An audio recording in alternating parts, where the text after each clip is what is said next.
This is the final heat of the gentlemen's 800-meter freestyle. Let's introduce you to the guys from bottom to top. Down in lane number 1, that's Connor Turner of Aer Lingus. Lane number 2, Ty Fowler, finished 3rd last night in the 1500. Ty swimming for the NCSA All-Americans. Lane number 3, Ty's All-American teammate Stephen Kakis. Lane number 4, your 1500 champion Andrew Megan of Aer Lingus. Let me tell you, he got the crowd going here at the Dublin National Aquatic Center last night. The way he ran down Daniel Thompson, who's swimming up in lane number 8, was almost legendary. I talked to some of the coaches around the deck today, and the Irish coaches were saying Andrew wouldn't have swum nearly as fast without some of these American guys to push him, and so glad to see some good racing. And we'll continue to introduce you to the rest of the field. In lane number 5, that's Matt Barber of the NCSA All-Americans. His teammate Clay Youngquist up there in lane number 6. Like we talked about earlier, he was the champion in the 200 freestyle, and he's your leader at the 100. 58:29 for Clay, and man, does it look easy. He's really one of those swimmers that makes it look that way. Great sit-down interview with Clay earlier today. You guys can check that out on swimmingworld.tv after this broadcast. Got about a 12-minute interview, talked about everything from his swims this weekend to his plans for college. Those are decisions that he's going to have to make next fall, and he's going to be a highly recruited blue chip swimmer out of Michigan. Continue to introduce you to the rest of the field as Clay Youngquist continues to maintain the lead, and the only person even close with him at the 150 is lane number 4, Andrew Megan. Lane number 7 is Connor Donnelly of Leander. Lane number 8, that's Daniel Thompson, like we talked about. He was the runner-up in the 1500 last night. Lane number 9, that's Christopher Bryan of Enos. And in lane 10, that's Stian Funk of the NCSA All-Americans. So, split for Clay Youngquist at the 200, 159.10. And if we can get in a little closer on Clay and just take a look at some of the stroke that he's really working to perfection. One of the things that I really enjoyed watching in the 200 last night was the way he stayed within this beautiful stroke, even when he was being pushed. Some of the older Great Britain swimmers really pushed him the entire way, and he stayed within the stroke. A lot of the young swimmers panic. They start to pick up that tempo and try to get outside themselves just because that adrenaline kicks in and they tighten up. But Clay was able to stick with that really beautiful, long freestyle the whole way. And that's what led him to the victory. That's why he was able to touch in such a quick time and get the win for the NCSA All-Americans, as you see him and Andrew Megan beginning to leave the rest of this pack behind. Matt Barber trying to stick with this leader charge, but Clay Youngquist is going to flip way out in front. 3:02.35. That was a 1:02 high, 1:03 low for Youngquist with my elementary math skills. You got Megan flipping at 1:04. One of the things you notice is just the rhythm that Clay Youngquist gets into. He's just got a natural feel for the water. You'll see it in the butterfly. You'll see it in his backstroke. He's just got a real natural feel as we get a look at the 3 leaders right there in 4, 5, and 6. Megan on the right side in lane number 4 towards the bottom of your screen. Barber in the middle. And that right there, that's Clay Youngquist, your leader at the 350.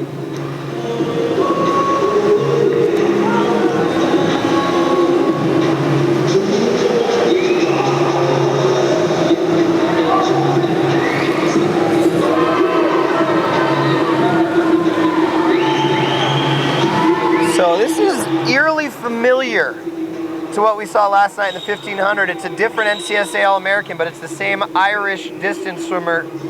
Andrew Megan was content to sit right on the heels of last night Daniel Thompson, similar to what he's doing to Youngquist right now. Youngquist was 4:06 at the 400, and Megan just kind of hanging around there. The difference between what he's doing to Clay Youngquist and what he did last night to Thompson is the fact that Youngquist is the 200 freestyle champion. He's going to be in the big final of the 100 freestyle tonight. He's a dangerous sprint freestyler, so I don't know that you're going to be able to use a track term, out-kick him or beat him to the wall, because he's just got that natural speed. And as I said earlier, he stays within his stroke to get that speed. He's not going to panic even if you come right on and push him.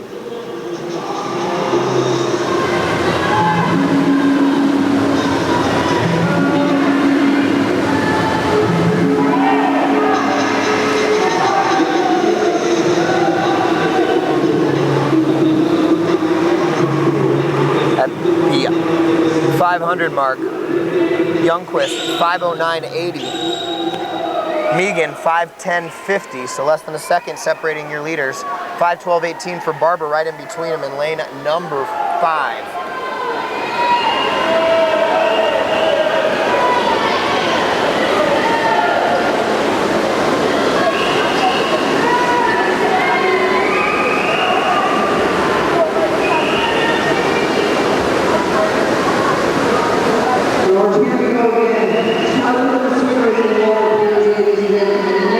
Check out Andrew Megan making his move.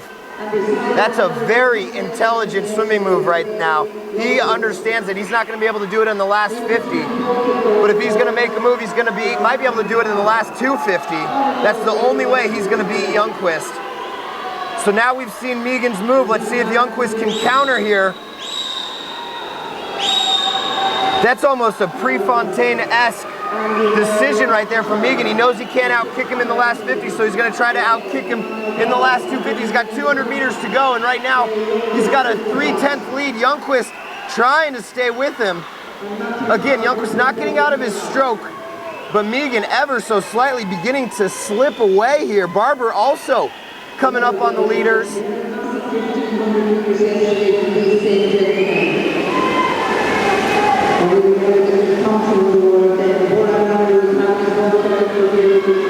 Andrew Megan now opening up a 1.2 second lead on Clay Youngquist.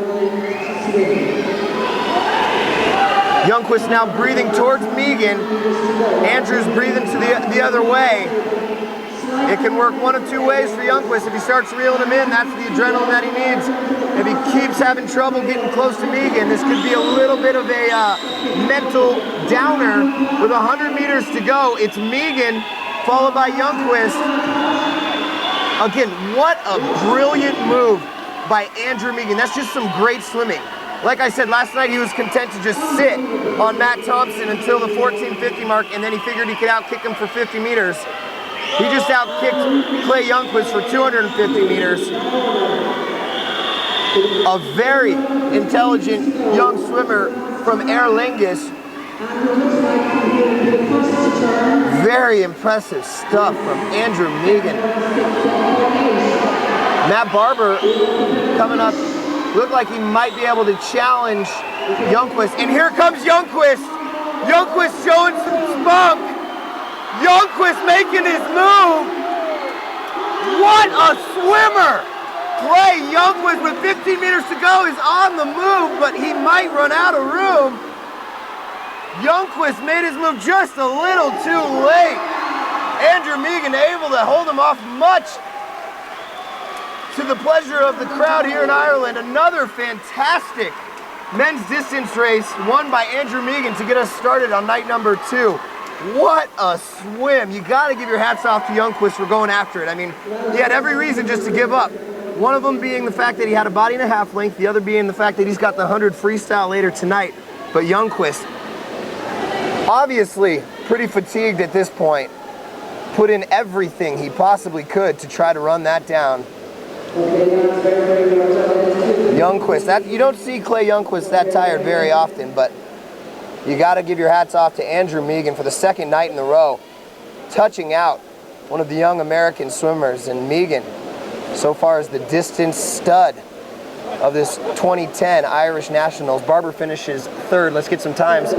Megan, 8:15.10. Youngquist was also 8:15, and again, they changed this scoreboard so quickly. Oh, there it is. They just put them in order. 8:15.75 for Youngquist.